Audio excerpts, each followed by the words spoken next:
Alors, est-ce que vous avez kiffé ce que le catch nous a proposé la semaine dernière? Moi, comme d'hab, je vous partage rapidement une partie des choses que j'ai kiffé et maxi 3 choses que j'ai pas kiffé dans le catch mainstream et le catch indépendant, bien sûr. Surtout, n'hésitez pas à donner votre avis tant qu'on échange de notre passion dans la bienveillance. Allez, c'est parti, on envoie. Millie McKenzie likes to have a bit of a laugh and a bit of a mess about, but she's tough.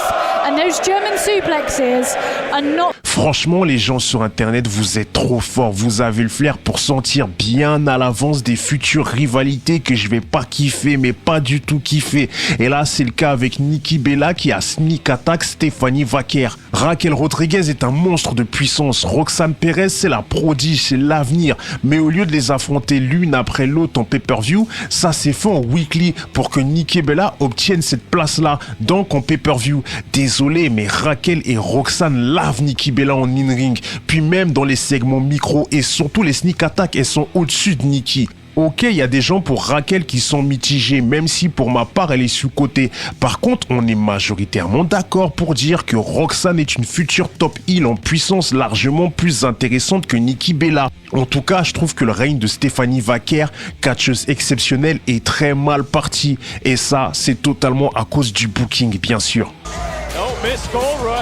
L'alliance Leon Slater et Javon Evans, donc Leg et le Faucon, je suis totalement dedans. En plus, j'adore le catch UK, donc forcément, je suis corda avec Leon Slater.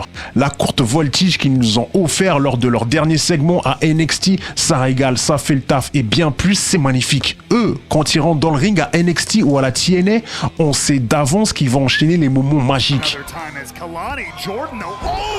La propagande Kelani Jordan en heel continue. Lors de son dernier passage à la TNA, elle a totalement assuré verbalement en remballant Mara Sadek, Xia Brookside et Xia Li. Never been a champion, you never been a champion, and you never been a champion. Entre parenthèses, j'ai toujours du mal à dire son blase depuis qu'elle est passée à la TNA. Du coup, je reste sur Xia Li. Mais bref, Keilani, dans le ring, comme d'hab, elle est trop chaude. C'est juste logique. On le sait, c'est une évidence. On est corda sur ça. Mais bref, à un moment, elle a sorti un move de méchante qui prouve qu'elle a tout ce qu'il faut, encore une fois, je le redis, pour devenir une top heel de classe mondiale. Il y a Dragunov qui refuse d'accepter Tommaso Ciampa pour l'Open Challenge et il accepte Axiom en lui serrant la main pour foutre le seum à Ciampa. C'est pas grand chose, mais j'apprécie. Et de toute façon, on sait très bien qu'en matière de catch, avec Ilya Dragunov ou Axiom, on sera toujours servi. Alice Crowley est une délinquante du ring que j'apprécie et l'un de ses derniers matchs a été mis en ligne sur YouTube.